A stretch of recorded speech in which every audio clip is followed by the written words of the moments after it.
If you're shooting in the 90s, maybe even the low hundreds, I can almost guarantee something. You're not losing most of your strokes off the tee.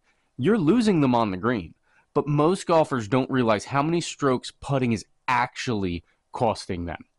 So they keep practicing the wrong things. Today, I'm breaking down the 10 most common putting mistakes I see from beginners and learning golfers. And more importantly, exactly how to fix them. If you fix even 3 of these, you could realistically drop 4 to 6 strokes per round. There's a reason that my putter is one of my favorite clubs in the bag, if not my favorite. Let's start with the one that quietly destroys more scores than anything else. Most golfers step into putts differently every single time. Different ball position, different posture, different distance from the ball. But putting is a precision skill. So if your setup changes, your stroke has to compensate every single time, and that isn't good.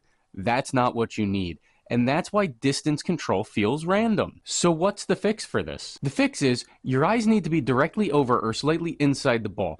Ball slightly forward of center, arms hanging naturally, weight slightly favoring your lead foot. Pick a setup, film it, and repeat it. Putting is boring when it's done right, and that's a good thing. A lot of beginners squeeze the putter way too tight. Why? Because they don't want to mess up. But tight hands create tight wrists. So instead of a smooth pendulum stroke, you get a jabby steering motion. That kills both distance and direction. So what's the fix for this one? Hold the putter at about a 4 out of 10 in pressure. Light enough that someone could almost pull it right out of your hands, but firm enough to stay stable. Soft hands equals better feel, and putting is mostly feel. You read it, you stand over it, and then you hope. But hope is not a routine. Without a repeatable routine, your brain never settles, so every putt feels slightly different mentally. That creates inconsistency under pressure, and that's going to kill your score. So what's the fix for setting up consistency? The fix is a simple 3-step routine. Read from behind the ball. Take one practice stroke looking at the hole. Then step in and roll it within 3 seconds. Don't waste too much time. Don't overthink it. Routine builds confidence. Confidence lowers 3 putts. We all hate 3 putts. If you need a little bit more focus or hydration on the course, check out Dubby. I love their powders, and they really help me keep going on the course and during longer practice sessions. Use code GolfReboot or go to dubby.gg/golfreboot to save a little bit. This one's massive. You take it back, and then you slow down through the ball. Why? Because you're afraid of hitting it too hard. But when you decelerate, you lose control of the face. So short putts miss left or right. What's the fix for not decelerating? The fix is focus on a smooth, consistent, accelerating stroke.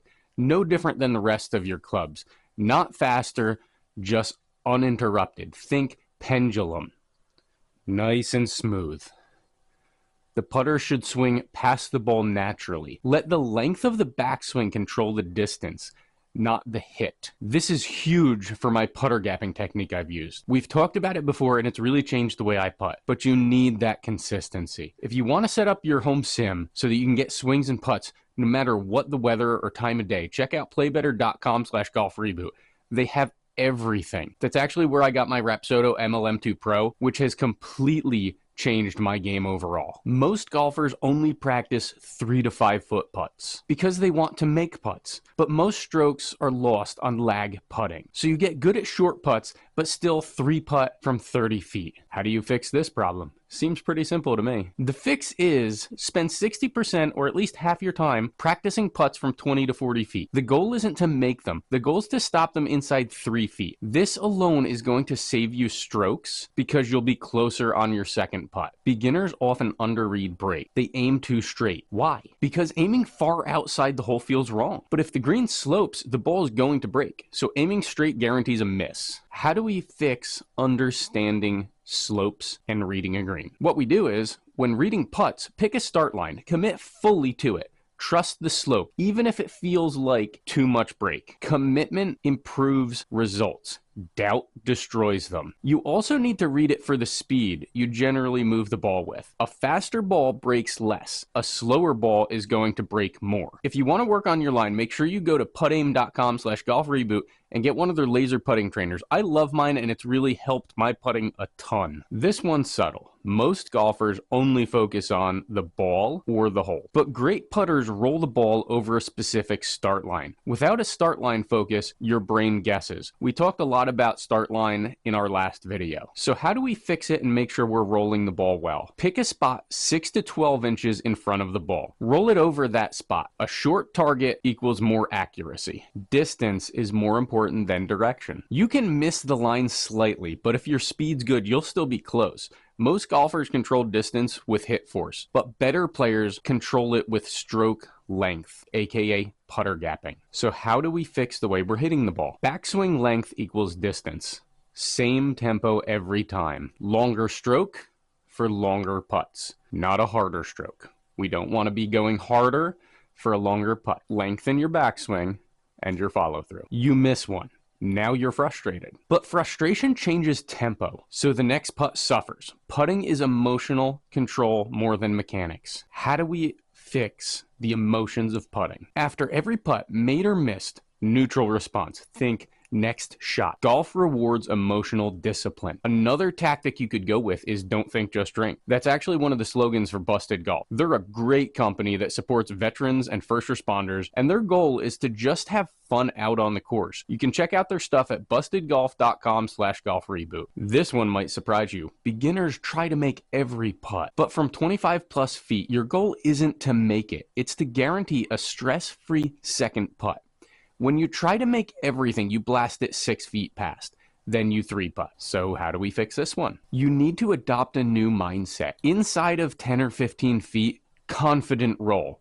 Go for it. Outside of that, lag it tight. Play smart golf. Get the ball close, not hero golf. If you fix your setup, grip pressure, and distance control, you could realistically save 3 to 5 strokes per round within weeks. Putting isn't about magic.